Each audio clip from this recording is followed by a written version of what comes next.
بسم اللہ الرحمن الرحیم۔ شب معراج میں جب آپ صلی اللہ علیہ وآلہ وسلم آسمان پر تشریف لے گئے تو آسمان اول پر حضرت آدم علیہ السلام نے حضور سرور کونین صلی اللہ علیہ وآلہ وسلم کو خوش آمدید کہا۔ دوسرے آسمان پر پہنچے تو حضرت عیسیٰ علیہ السلام اور حضرت یحییٰ علیہ السلام نے آپ کو خوش آمدید کہا۔ تیسرے آسمان پر حضرت یوسف علیہ السلام نے، چوتھے آسمان پر حضرت ادریس علیہ السلام نے، پانچویں آسمان پر حضرت ہارون علیہ السلام نے، چھٹے آسمان پر حضرت موسیٰ علیہ السلام نے اور ساتویں آسمان پر حضرت ابراہیم علیہ السلام نے سرور کونین حضرت محمد صلی اللہ علیہ وآلہ وسلم کا استقبال کیا اور خوش آمدید کہا۔ پھر آپ کو جنت کی سیر کروائی گئی۔ پھر آپ اس مقام پر پہنچے جہاں قدرت کے چلنے کی آواز سنائی دیتی تھی۔ اس کے بعد پھر آپ سدرۃ المنتہا تک پہنچے۔ سدرۃ المنتہا وہ مقام ہے جہاں مخلوق کے علوم کی انتہا ہے۔ فرشتوں نے اذن طلب کیا کہ اے اللہ، تیرے محبوب صلی اللہ علیہ وآلہ وسلم تشریف لا رہے ہیں، ان کے دیدار کی ہمیں اجازت عطا فرما۔ اللہ تعالیٰ نے حکم دیا کہ تمام فرشتے سدرۃ المنتہا پر جمع ہو جائیں، اور جب میرے محبوب کی سواری آئے تو سب زیارت کر لیں۔ چنانچہ ملائکہ سدرۃ المنتہا پر جمع ہو گئے اور جناب محمد صلی اللہ علیہ وآلہ وسلم کے لیے سدرۃ المنتہا کو ڈھانپ لیا۔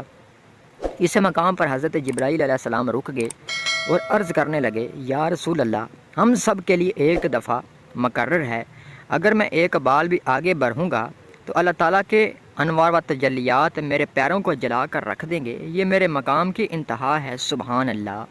حضور صلی اللہ علیہ وآلہ وسلم کی رفت و عظمت کا اندازہ لگائیے کہ جہاں شہباز سدرہ کے بازو تھک جائیں اور روح الامین کی حد ختم ہو جائے، وہاں ہمارے نبی حضرت محمد مصطفیٰ صلی اللہ علیہ وآلہ وسلم کی پرواز شروع ہوتی ہے۔ اس موقع پر حضور صلی اللہ علیہ وآلہ وسلم نے ارشاد فرماتے ہیں کہ اے جبرائیل، کوئی حاجت ہو تو بتاؤ۔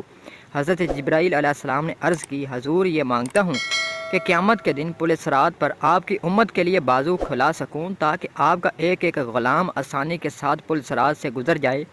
نبی کریم صلی اللہ علیہ وآلہ وسلم جبریل امین کو چھوڑ کر تنہا انوار و تجلیات کی منازل طے کرتے گئے۔ جب حضور صلی اللہ علیہ وآلہ وسلم عرش کے قریب پہنچے تو آگے حجابات کی حجابات ہیں، تمام پردے اٹھا دیے گئے۔ پھر وہ مبارک گھڑی بھی آ گئی کہ پیغمبر اسلام حضرت محمد صلی اللہ علیہ وآلہ وسلم رحمت الالہی میں پہنچے اور اپنے سر کی آنکھوں سے عیب عالم بیداری میں اللہ تعالیٰ کی زیارت کی۔ حضرت امام جعفر صادق رضی اللہ تعالیٰ عنہ فرماتے ہیں کہ یہ وحی اللہ تعالیٰ نے براہ راست اپنے محبوب کو ارشاد فرمائی، درمیان میں کوئی وسیلہ نہ تھا۔ پھر راز و نیاز کی گفتگو ہوئی، اسرار و رموز سے آگاہی فرمائی جسے اللہ تعالیٰ نے تمام مخلوق سے پوشیدہ رکھا۔ اس گفتگو کا علم اللہ تعالیٰ اور حضور صلی اللہ علیہ وآلہ وسلم کو ہی ہے۔ نبی کریم صلی اللہ علیہ وآلہ وسلم کو شب معراج میں اللہ تعالیٰ نے 3 تحفے عطا فرمائے۔ پہلا سورہ بقرہ کی آخری 3 آیتیں جس میں اسلامی عقائد ایمان کی تکمیل اور مصیبتوں کے ختم ہونے کی خوشخبری دی گئی۔ دوسرا تحفہ یہ ہے کہ امت محمدیہ صلی اللہ علیہ وآلہ وسلم میں جو شرک نہ کرے گا وہ ضرور بخشا جائے گا۔ تیسرا تحفہ یہ کہ امت پر 50 نمازیں فرض ہو گئی۔ اللہ تعالیٰ کی طرف سے ان تینوں انعامات و تحائف کو لے کر اور جلوہ الہی سے سرفراز ہو کر روح و قلم جنت و دوزخ، عجائب و غرائب، اسرار و نموز کی بڑی بڑی نشانیوں کا مشاہدہ فرمانے لگے۔ جب پیارے نبی حضرت محمد مصطفیٰ واپسی کے لیے روانہ ہوئے تو چھٹے آسمان پر حضرت موسیٰ علیہ السلام نے دریافت کیا کہ کیا عطا ہوا۔ آپ صلی اللہ علیہ وآلہ وسلم نے امت پر 50 نمازوں کی فرضیت کا ذکر فرمایا۔ حضرت موسیٰ علیہ السلام نے کہا، اے اللہ کے نبی، میں نے اپنی قوم بنی اسرائیل پر خوب تجربہ کیا ہے، آپ کی امت یہ بھار نہ اٹھا سکے گی، آپ واپس جائیں اور نماز میں کمی کروائیے۔ رسول اللہ صلی اللہ علیہ وآلہ وسلم پھر تشریف لے گئے اور 10 نمازیں کم کروا لی۔ پھر ملاقات ہوئی اور موسیٰ علیہ السلام نے پھر کم کرنے کے لیے کہا۔ آپ صلی اللہ علیہ وآلہ وسلم پھر بارگاہ الہی میں پہنچے، 10 نمازیں کم کروا لی۔ حضرت موسیٰ علیہ السلام سے پھر ملاقات ہوئی اور موسیٰ علیہ السلام نے پھر کم کرنے کے لیے کہا۔ پھر آپ بارگاہ الہی میں پہنچے، 10 نمازیں کم کروا لی۔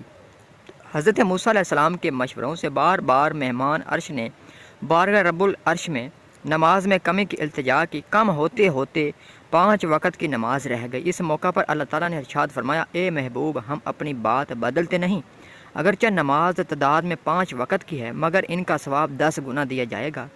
میں آپ کی امت کو 5 وقت کی نماز پر 50 وقت کی نمازوں کا ثواب دوں گا۔ تفسیر ابن کثیر میں ہے کہ حضور صلی اللہ علیہ وآلہ وسلم براق پر سوار ہوئے اور رات کی تاریکی میں مکہ معظمہ واپس تشریف لائے۔ اس واقعے میں اللہ تعالیٰ کی قدرت کی بڑی بڑی نشانیاں موجود ہیں۔ حضور صلی اللہ علیہ وآلہ وسلم جب واپس تشریف لائے تو آپ کے بستر مبارک کی حرارت اپنی جگہ قائم رہی۔ حجرہ مبارک کی زنجیر ہلتے ہوئے جس جگہ پہنچی تھی وہیں رک گئی کہ جب نبی کریم صلی اللہ علیہ وآلہ وسلم راتوں رات ایک طویل سفر کر کے زمین پر تشریف لائے تو خارخانہ عالم بحکم الہی پھر چلنے لگا۔ سبحان اللہ۔ اس طرح کی مزید اچھی انفارمیٹیو ویڈیوز کے لیے ہمارا چینل سبسکرائب کر لیں۔ شکریہ۔